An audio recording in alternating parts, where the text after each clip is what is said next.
My sister-in-law excluded me from the family trip photos I paid for, so I left the luxury room bill for her to pay. I'm going to tell you about the time I publicly humiliated my sister-in-law during a vacation I paid for, and honestly, I'd do it again without hesitation. My name is Bryn, I'm 47 years old, and this whole mess started when my father-in-law got some devastating health news that changed everything for our family. Some people might think what I did was petty or cruel, but those people didn't spend an entire week being systematically excluded and treated like an unwanted outsider while bankrolling a luxury vacation for 7 people. So before you judge me, hear me out, because I promise you'd have done the same thing in my position. My husband and I were sitting in our living room one evening when he got the call from his mother. I could tell from his face that something was terribly wrong. He went pale, his hand started shaking, and he kept saying, "Okay," and "I understand," in this hollow voice that made my stomach drop. When he finally hung up, he just sat there staring at nothing for a long moment before he could even tell me what had happened. His father had been diagnosed with a serious heart condition, and the doctors weren't optimistic about his long-term prognosis.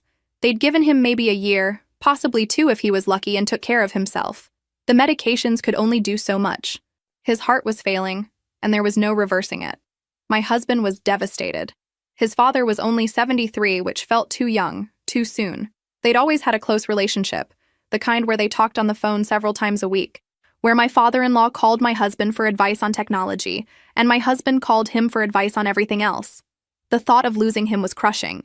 The old man, stubborn as they come, and fiercely independent his whole life, had one wish that he shared with his wife. He wanted to return to the coastal town where he and his wife had spent their honeymoon 50 years ago. He was terrified this would be his last chance to see it again, to walk those beaches one more time where they'd walked as newlyweds full of hope and dreams, to eat at the restaurants they'd visited when they were young and in love, and had their whole lives stretching out before them. The nostalgia and fear in that request broke my heart. When my husband told me about it, his eyes filled with tears, his voice breaking as he explained what his father wanted. I didn't even hesitate. I reached over, grabbed my husband's hand, and told him firmly that we'd make it happen, no matter what it cost. Money wasn't an object here. This was about giving a dying man one last beautiful memory, one last chance to revisit the happiest moment of his life. How could we say no to that? We started planning the trip within days. My husband and I are fortunate to be in excellent financial shape. I work as a senior operations manager for a regional logistics company, and he's a software engineer for a major tech firm. Money wasn't going to be an issue for this trip. The plan was simple. We'd take his parents to that coastal town, book a beautiful resort, and give his father the trip of a lifetime. I found a gorgeous place right on the water and booked the best suites available. Then my sister-in-law entered the picture, and everything got significantly more complicated. She called my husband crying, begging to come along with her 3 young children. She'd married young to a man who worked in construction, and they struggled financially. 3 kids, mounting debts, and constant stress had taken a toll on their marriage. When she heard about the trip, she saw it as a rare escape from her difficult life. My husband looked at me with those puppy dog eyes, and I knew what he was asking. "Absolutely," I told him without hesitation. "Your father should have his whole family there. Of course they can come." So instead of 4 people, we were now 7. I paid for everything. 7 round-trip plane tickets, 3 hotel suites at this gorgeous beachfront resort, all meals, activities, everything. The total cost was over $15,000. But I didn't care. This was for my father-in-law. From the moment we arrived at the resort, I should have seen the signs. In the lobby, my sister-in-law organized a family photo. She positioned everyone, then looked at me and smiled. "Can you take the picture for us? I want one with just the original family." I smiled and took the phone, feeling the sting of exclusion. After I handed it back, my mother-in-law squeezed my arm. "You're such an angel for paying for all of this." My sister-in-law rolled her eyes so dramatically I thought they'd get stuck. The next day, we went on a boat tour along the coast, a beautiful sunset cruise with dinner included. I'd specifically requested this tour because it went past landmarks my in-laws remembered from their honeymoon. When we got on the boat, my sister-in-law immediately directed everyone to their seats. She put herself next to my husband in the front row, positioned her kids around my in-laws, and managed to arrange things so that I ended up sitting alone in a completely different row, separated by another family of tourists. My husband gave me an apologetic shrug, but didn't rearrange anyone.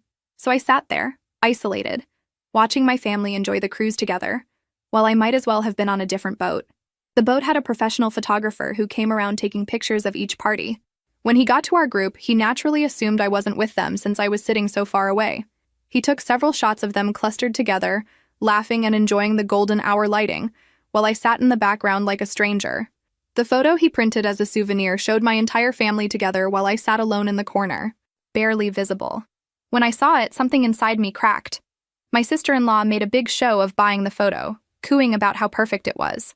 That night, I tried to talk to my husband about how I was feeling. We were getting ready for bed, and I approached it gently. "I feel like your sister is deliberately excluding me from things," I said. "The photos, the seating arrangements, it feels intentional." He sighed and sat down on the bed. "That's just how she is. She's always been a little possessive of family stuff. Don't take it personally." How am I not supposed to take it personally when I'm the one being left out? Look, I know it's frustrating, but can we not make a big deal about it? My dad is sick. This trip is for him, and I don't want any conflict. My sister didn't mean anything by it. She's just excited to have everyone together. I wanted to scream that everyone wasn't together if I was being systematically excluded, but I bit my tongue. He was right that this trip was about his father, and I didn't want to ruin it, so I let it go. The next evening, I had made reservations at an upscale seafood restaurant overlooking the ocean. When we arrived, my sister-in-law rushed ahead and took the seat next to my husband, forcing me into a spot wedged between my father-in-law and the service station. Throughout dinner, she dominated every conversation, talking exclusively about childhood memories. I picked at my expensive seafood, but this time something was different. I wasn't sad anymore. I wasn't even angry. I was just done. Completely. Utterly done. I looked at my husband, waiting one last time for him to say something, to do something, to acknowledge what was happening. He gave me that same apologetic smile he'd been giving me all week. In that moment, I understood with perfect clarity. Nobody was going to save me from this situation. Nobody was going to stand up for me. Nobody was going to set boundaries on my behalf. I would have to do it myself, and I knew exactly how. After dinner back at the hotel, I confronted my husband more directly. "Your sister is being cruel," I said flatly. "This isn't just her being excited or possessive. She's deliberately making sure I don't feel like part of this family." He ran his hands through his hair, looking exhausted. "I need to tell you something. When we first got engaged, I was 35, you were 34. My sister tried to convince my parents that you were a gold digger. She told them you were only with me for money, that you'd take everything and leave." I stared at him in shock. "And you're only telling me this now?" My parents didn't believe her. They shut her down immediately. But she's never really gotten over it. She resents that they love you, that you're successful, that we're doing well. He paused, looking uncomfortable. "And there's more. My mom told me something else today. Apparently my sister had a whole plan for this trip." "What kind of plan?" "She was going to ask you for money on the last day. A loan, she'd call it, but really a gift because she could never pay it back. She figured that after you'd paid for everything and been in all the family photos, you'd be too invested to say no. She thought she'd backed you into a corner where refusing would make you look cruel to my parents." I sat there processing this, my mouth hanging open. That's why she kept excluding me from photos. Exactly. If you weren't in the family photos, it would be easier for you to say no when she asked. But she couldn't have it both ways. She couldn't exclude you all week and then expect you to hand over thousands. By leaving you out, she actually made it easier for you to set that boundary at the hotel. He looked at me with something like pride. Her plan backfired spectacularly. And honestly, I'm glad it did. And you're okay with that? You're just going to let her treat me like garbage because she's petty? "My dad is dying," he said, his voice breaking slightly. "I'm asking you to please just get through this week without causing a scene. I know it's not fair. I know she's being terrible. But I can't deal with family drama on top of everything else right now." I wanted to argue, but the pain in his eyes stopped me. So once again, I swallowed my anger and agreed to keep the peace. The next day was supposed to be a spa day. I had booked appointments at the luxurious resort spa, hoping it might be a chance to bond. Then my sister-in-law made her suggestion. "You know, maybe Bryn should stay back with Dad on the beach while we three girls go to the spa," she said sweetly. "He shouldn't be alone. Right, Bryn?" My mother-in-law looked uncomfortable. "We can all go together. The hotel has staff who can sit with him." "No, I really think Bryn should stay," my sister-in-law insisted firmly. I looked at my mother-in-law, hoping she'd stand up for me, but she just looked away. Nobody was going to fight this battle for me. "Of course," I said with a smile that didn't reach my eyes. I'd be happy to keep Dad company. So I spent the day on the beach with my father-in-law while my sister-in-law enjoyed the spa treatments I had paid for. He was a sweet man, always had been, and we had a lovely conversation. He told me stories about his life, about meeting his wife, about building his business from nothing. And then he said something that made me tear up. "You're the best thing that ever happened to this family," he said, patting my hand. "My son is so lucky to have you. I hope you know how much we appreciate everything you do." I squeezed his hand, fighting back tears. "Thank you. That means everything to me. My daughter," he sighed, and I knew he was talking about my sister-in-law. "She's always been jealous of what other people have, never satisfied with her own life. I'm sorry if she's been unkind to you." So he had noticed. He knew exactly what was happening, and it broke my heart that he was apologizing for his daughter's behavior while he was supposed to be enjoying what might be his last vacation. He looked so tired, so frail sitting there in the beach chair, and yet he was still worried about me, still trying to make sure I felt included and valued. That night, I sat alone on our balcony while my husband slept. The ocean stretched out before me, dark and vast under the moonlight, waves rolling in with their eternal rhythm. I looked out at the water, at the moonlight creating this silver path across the surface, and I made a decision. I wasn't going to cause a scene during the trip. I wasn't going to ruin this week for my father-in-law, who had so few good days left. But I also wasn't going to let my sister-in-law continue treating me like garbage without any consequences whatsoever. She thought she could exclude me, isolate me, make me feel like an outsider, and then still expect me to pay for her luxurious week. She thought I'd just swallow it all and smile and keep writing checks. She was wrong. I was going to wait until the very last moment, and then I was going to teach her a lesson she'd never forget. Not through confrontation or drama, but through a simple, clear boundary. She wanted to treat me like I wasn't part of the family? Fine. Then she could pay her own way like the outsider she'd positioned me to be. The last day of the trip arrived, and I woke up with absolute clarity about what I needed to do. My hands were steady as I got dressed, and I felt calm in a way I hadn't felt all week. This wasn't about revenge, not really. This was about setting a boundary, about showing my sister-in-law that her behavior had consequences. I told my husband to take everyone to the airport ahead of me. "I need to stay behind and settle the hotel bills," I explained. "There's some tax stuff I need to sort out with separate receipts. You go ahead with your parents and the kids, and I'll meet you at the airport." He looked at me carefully, like he was trying to read my expression, trying to figure out if something was brewing. "Are you sure everything's okay?" "Everything's fine," I said, and I meant it. "I just need to take care of this. I'll see you in a few hours." He kissed me goodbye, and I watched from the balcony as they all loaded into the shuttle van.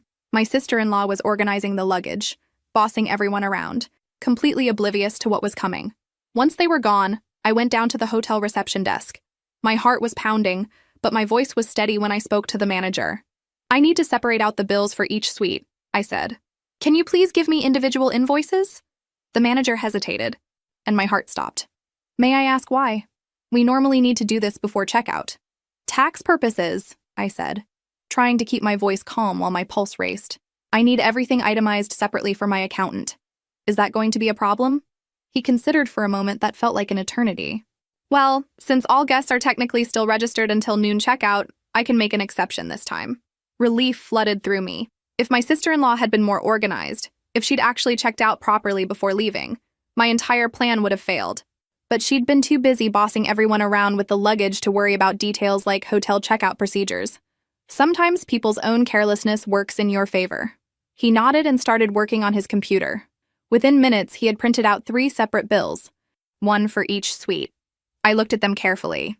My bill and my husband's was reasonable, mostly just the room rate since we hadn't used much else. My in-laws' bill was slightly higher because they'd ordered room service a few times, and my father-in-law had used the hotel's medical services for his medication. Then I looked at my sister-in-law's bill, and I had to suppress a smile. It was astronomical. Over $4,800. Daily room service, multiple spa treatments, the minibar completely emptied, resort babysitting services for the kids, expensive meals at the hotel restaurant, special kids' activities, late checkout fees, everything. She had lived like an absolute queen for the entire week, racking up charges like she was a celebrity on someone else's expense account. Which, of course, she was. She'd assumed I was paying for all of it. "I'll pay my bill and my in-laws' bill right now," I told the manager, handing him my credit card. "But for Suite 214, I need you to leave that account open and contact the guest directly to settle it." The manager's eyebrows went up slightly. "Are you certain? The bill is quite substantial."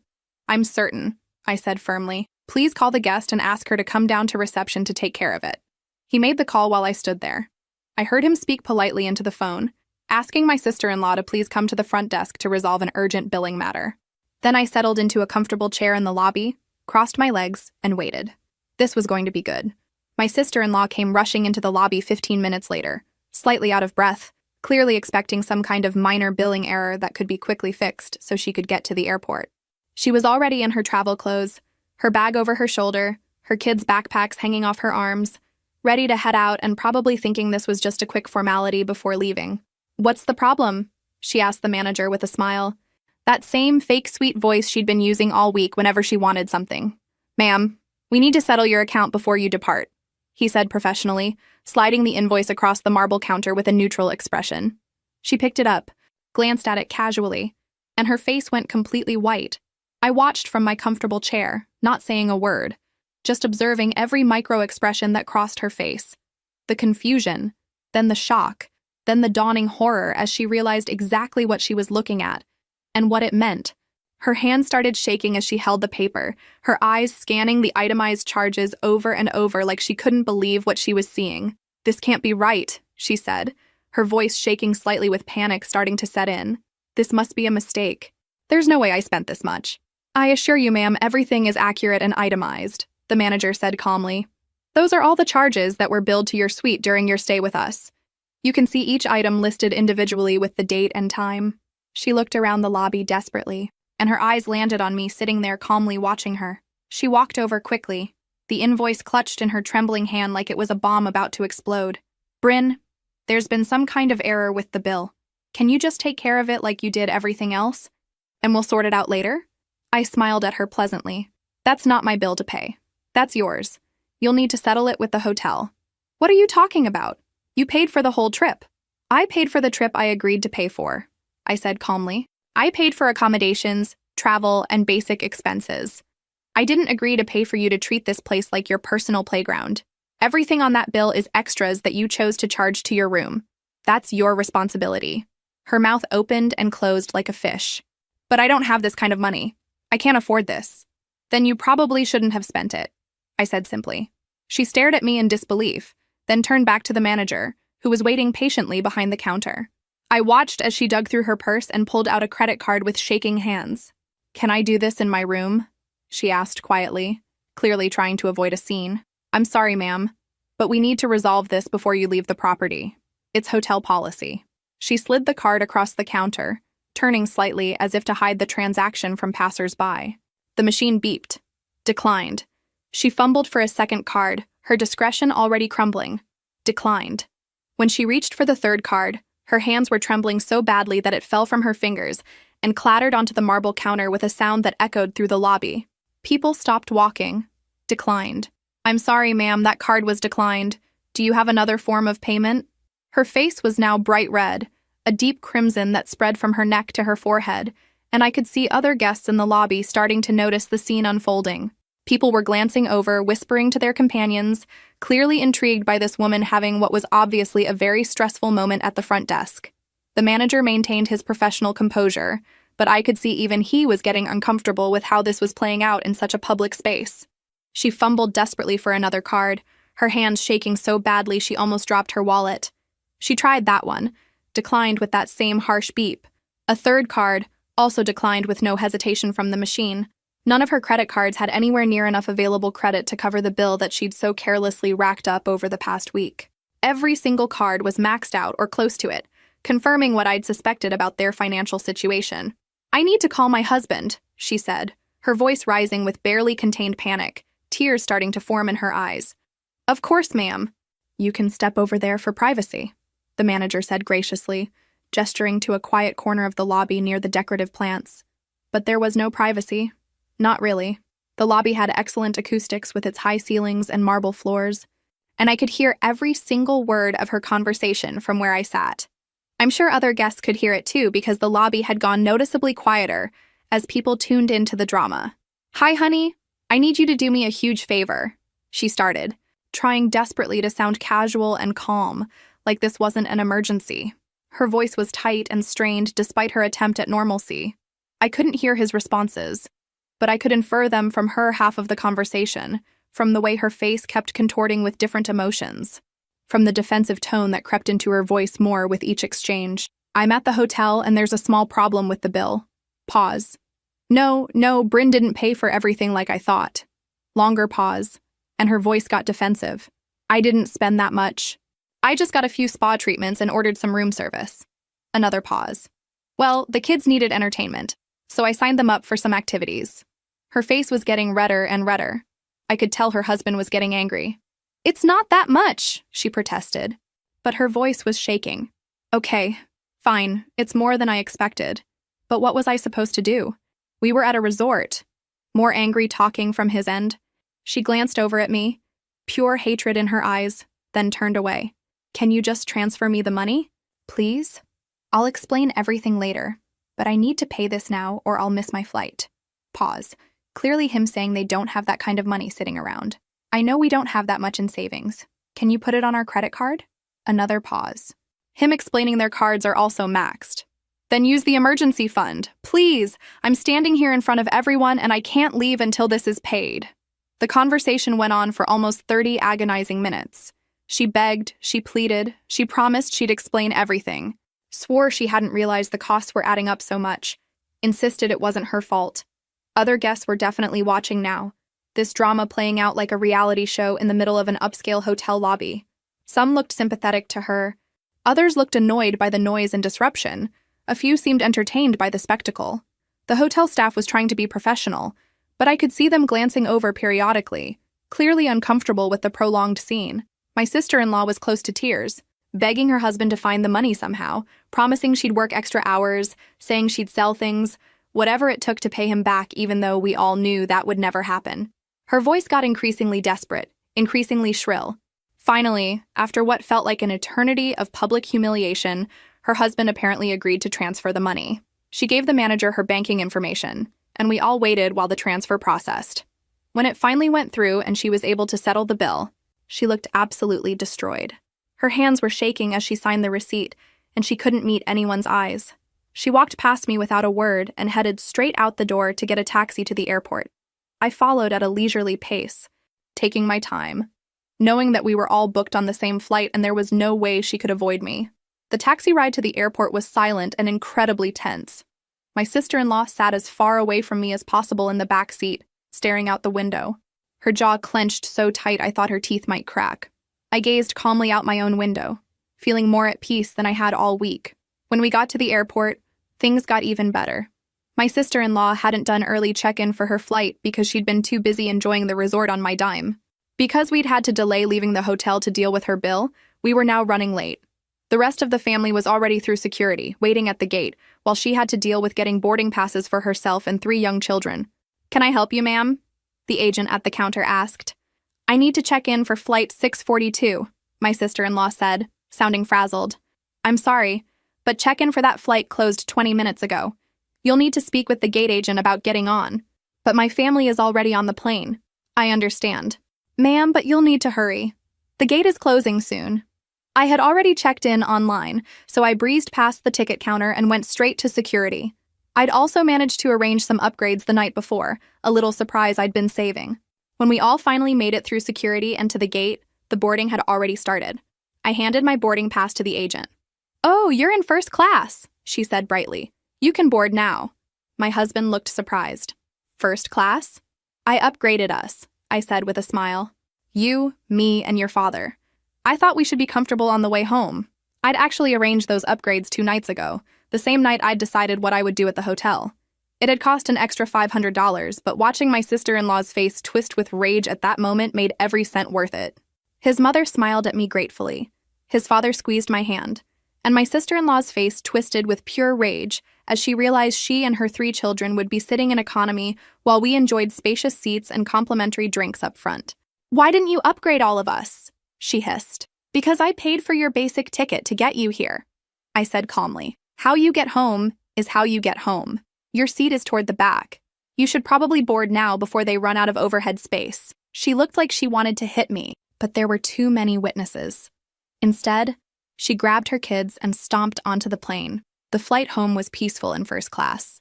My father-in-law slept most of the way, exhausted from the trip, but with a smile on his face. My husband held my hand and didn't say anything about what had happened at the hotel. He knew. He knew exactly what I'd done, and while he probably didn't love the method, I could tell part of him was relieved that someone had finally stood up to his sister.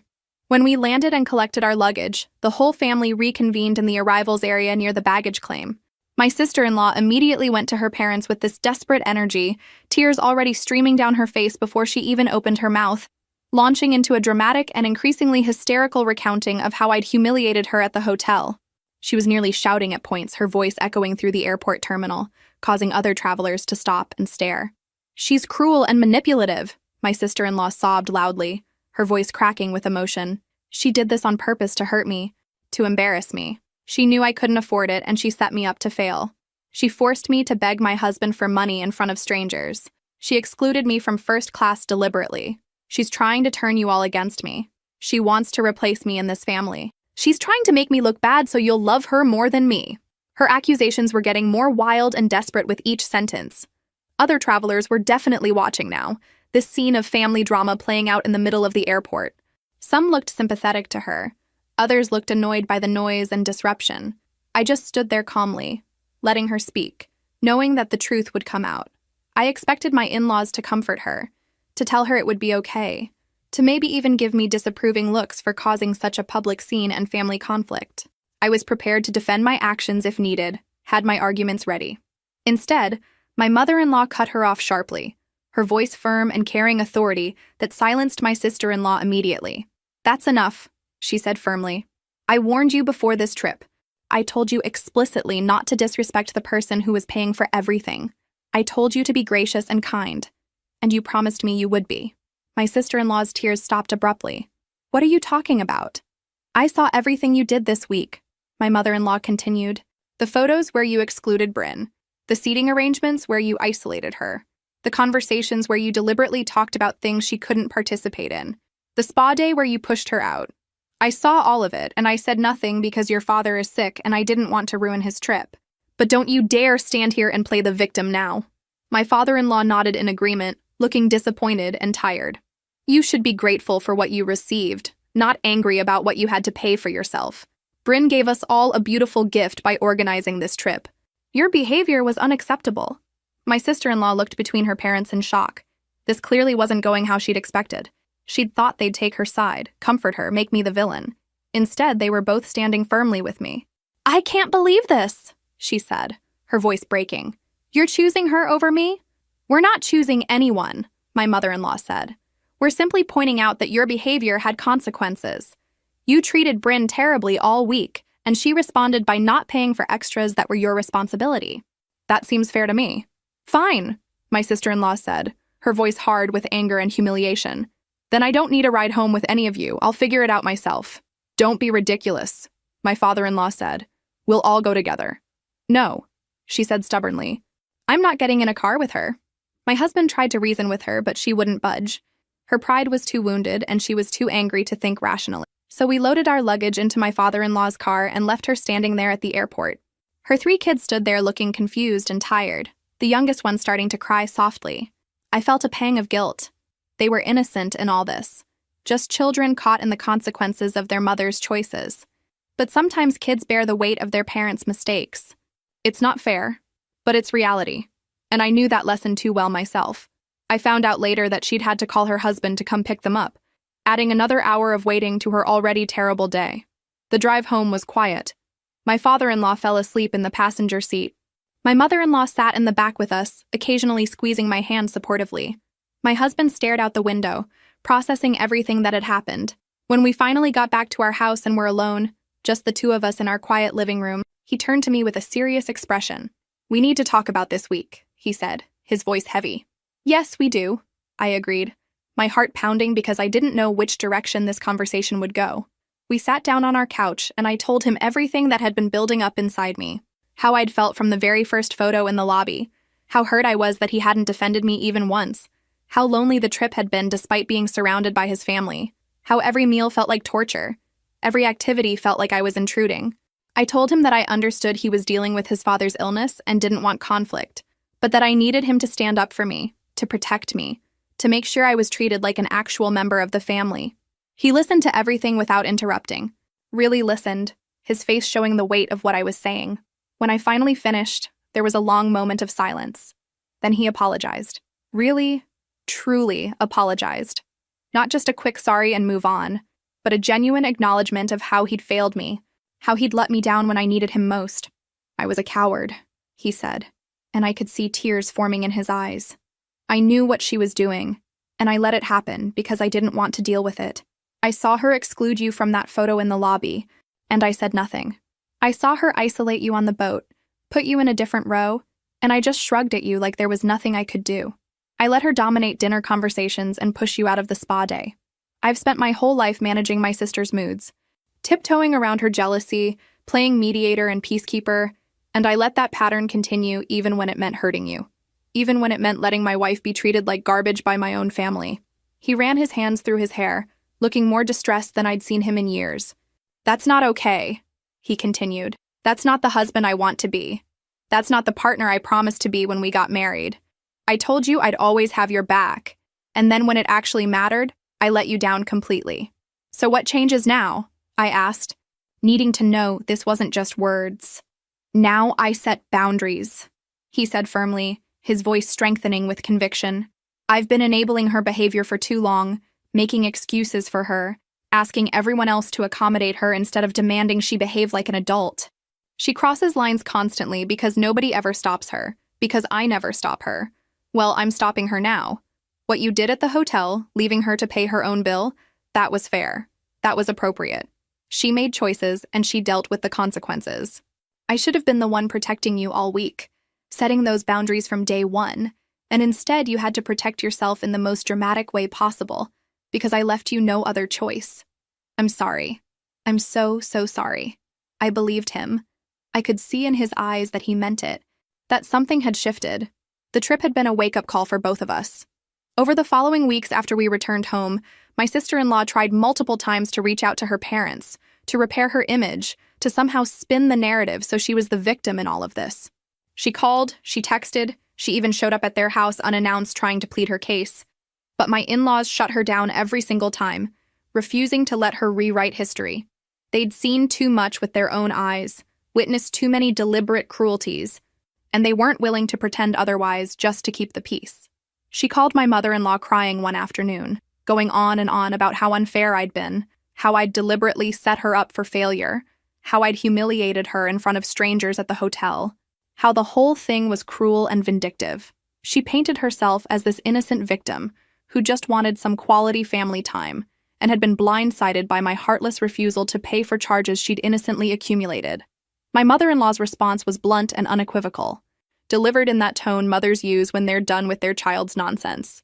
You humiliated yourself, she said flatly. You spent money you didn't have on luxuries you didn't need, treated Bryn like garbage all week when she was being nothing but generous, and then expected her to bail you out without any accountability. She didn't set you up. You set yourself up. You made your choices, and now you're dealing with the consequences. Take responsibility for your own behavior instead of blaming everyone else. She tried a different approach with her father, calling him separately and playing on his sympathy in a way she'd perfected over the years. She reminded him tearfully that she was struggling financially, that she had 3 young children to feed, that I had plenty of money and could easily afford to help her. So why couldn't I have just been generous and kind like family should be? She tried to frame it as me being selfish and petty, punishing her for being poor, using my wealth as a weapon against someone less fortunate. My father-in-law, despite his weakening condition, was even less sympathetic than my mother-in-law had been. His response was firm and clear, leaving no room for misinterpretation. Bryn was generous, he told her with that quiet authority he'd always had.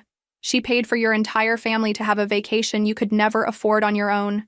She spent over $15,000 so you and your children could have a beautiful week that will stay in their memories forever. Instead of being grateful for that incredible gift, you spent the week systematically excluding her from activities, isolating her from family moments, making her feel unwelcome and unwanted. And on top of that, you racked up nearly $5,000 in extra charges that you had no intention of paying yourself. You owe her an apology, not the other way around. And you owe her gratitude, not resentment. The most interesting fallout was in her own marriage. Her husband was furious with her, absolutely livid in a way that apparently shocked everyone who knew them.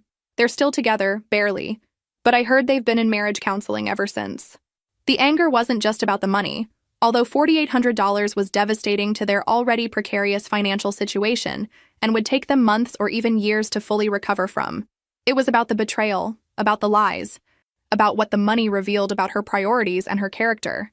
He'd stayed home that entire week working overtime, picking up every extra shift his boss would give him, working weekends, doing whatever he could to help keep their family afloat financially. He'd stayed home eating cheap takeout and instant ramen while taking care of their house and wondering how his wife and kids were doing on this special family trip.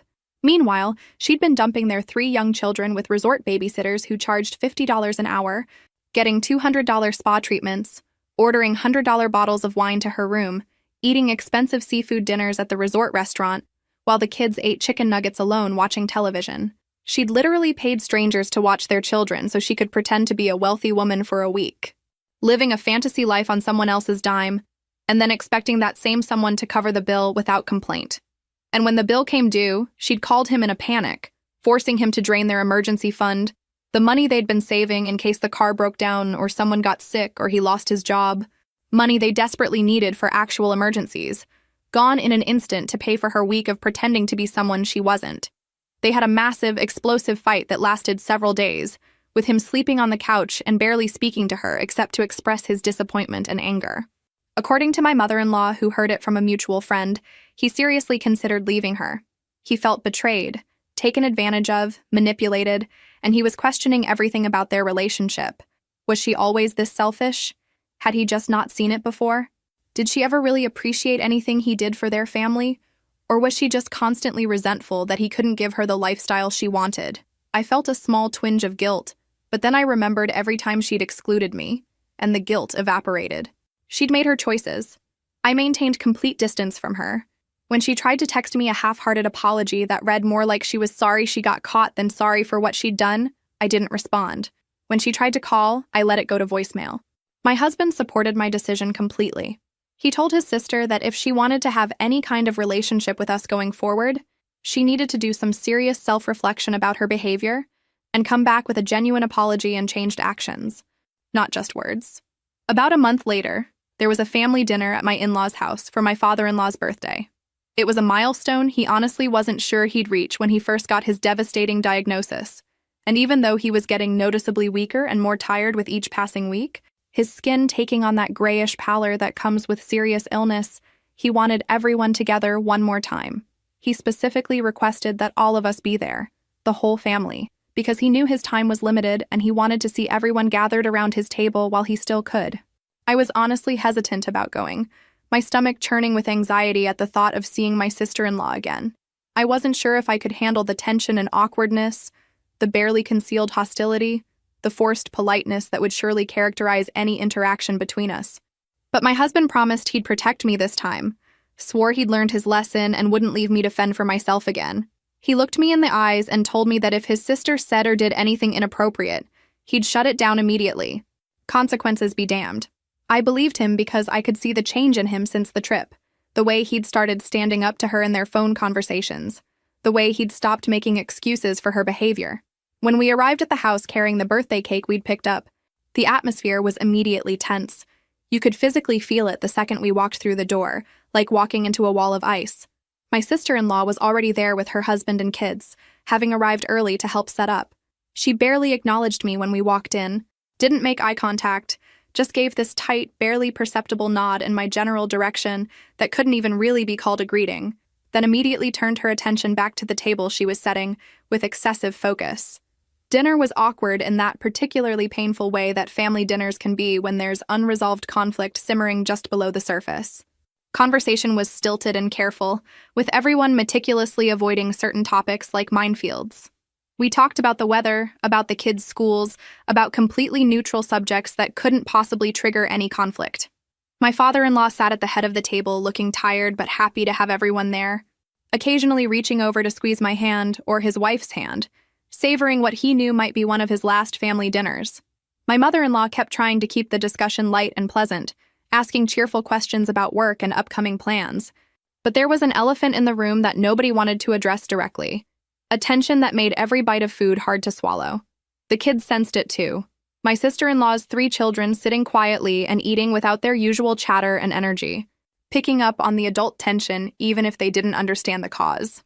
About halfway through the meal, my sister-in-law looked across the table at me. Our eyes met for just a moment, and I could see something brewing there.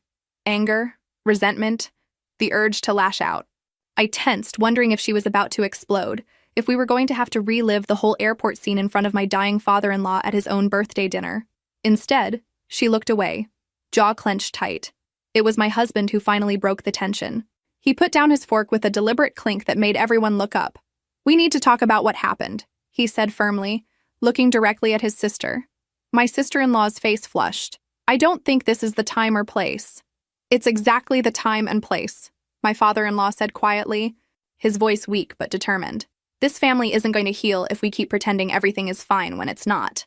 My sister-in-law looked around the table, realizing she was cornered with no escape. "Fine. What do you want me to say?"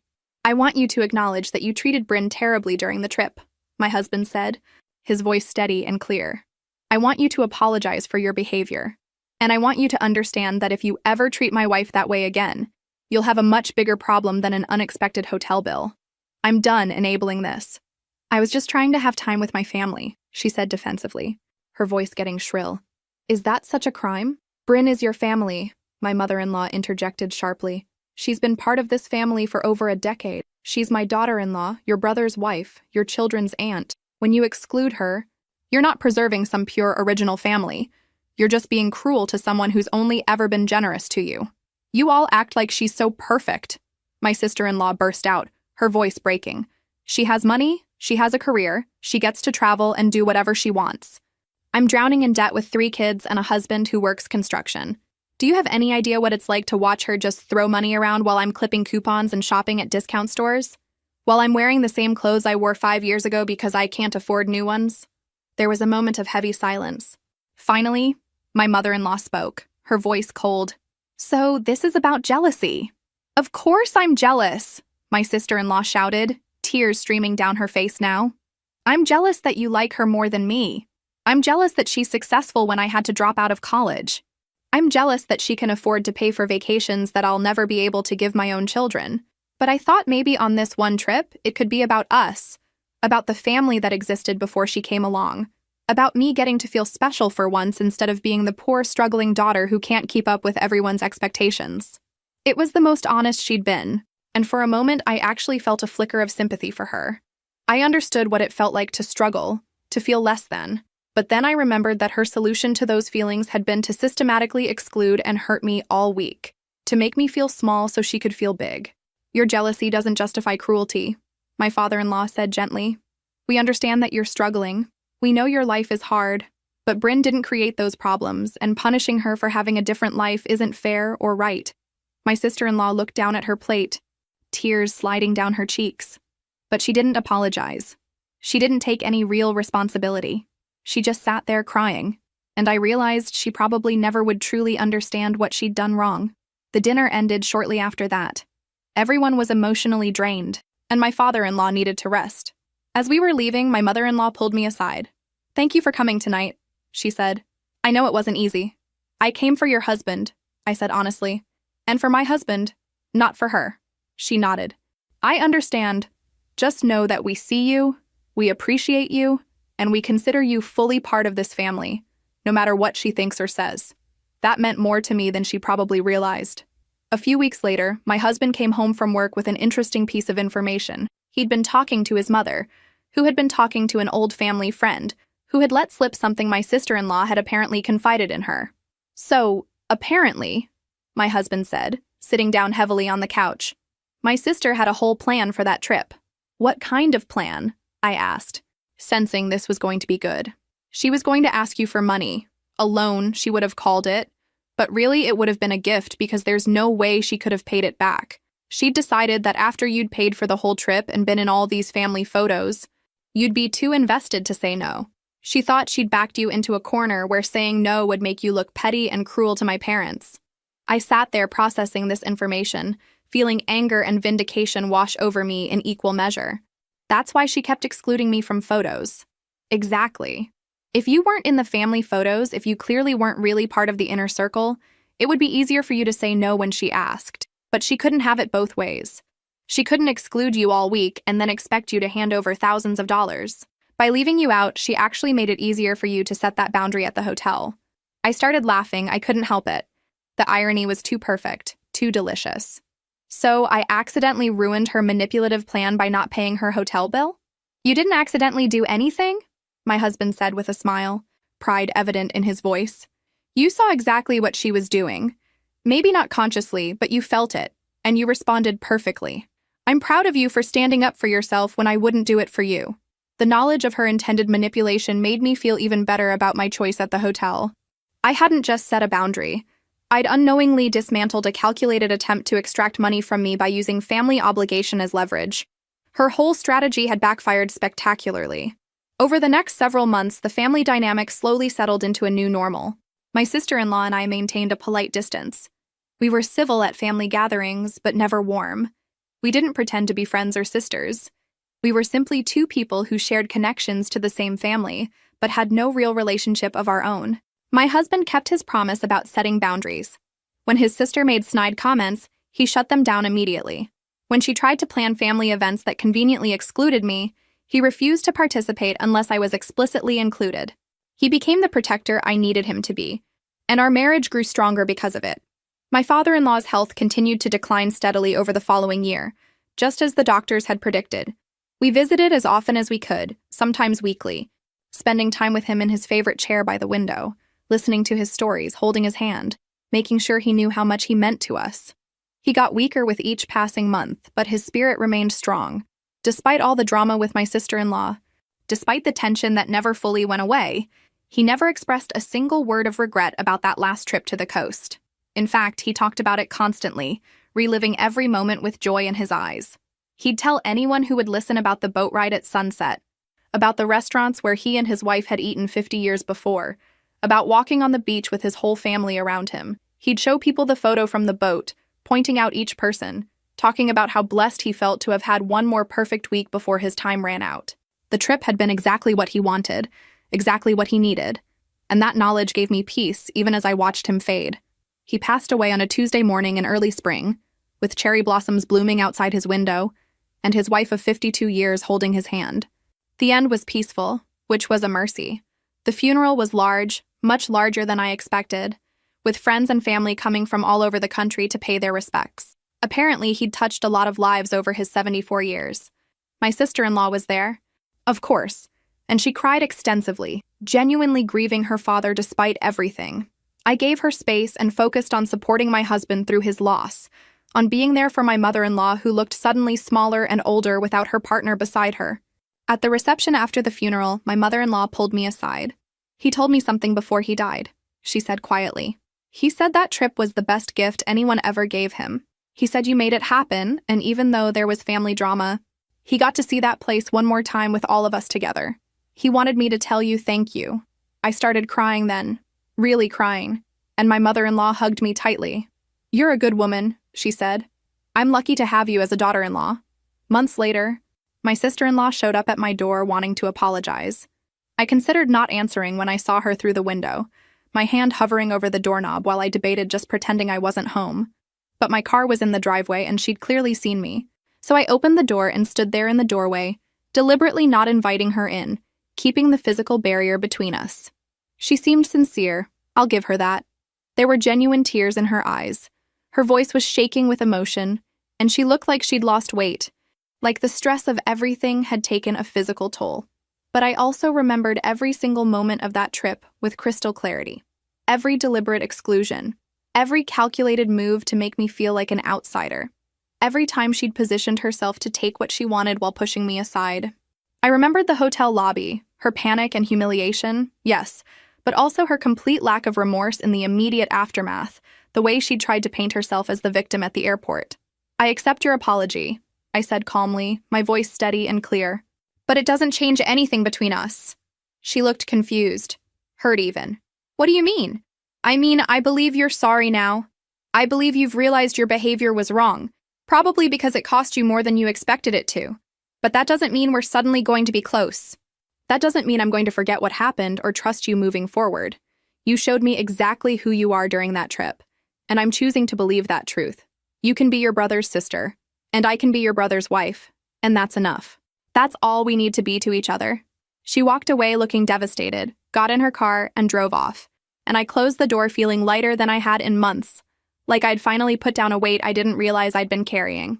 A few weeks later, my mother-in-law invited my husband and me on an international trip, just the three of us. We took that trip, and it was beautiful and healing. There was no drama, no exclusions, just three people who genuinely enjoyed each other's company. My sister-in-law wasn't on that trip, and she wouldn't be on future trips either. That wasn't cruelty. That was simply the natural consequence of her choices and my boundaries. I'd discovered something important. Boundaries aren't cruelty. Sometimes the kindest thing you can do for yourself and for others is to let people experience the natural consequences of their choices. It was fair, it was deserved, and I'd absolutely do it again.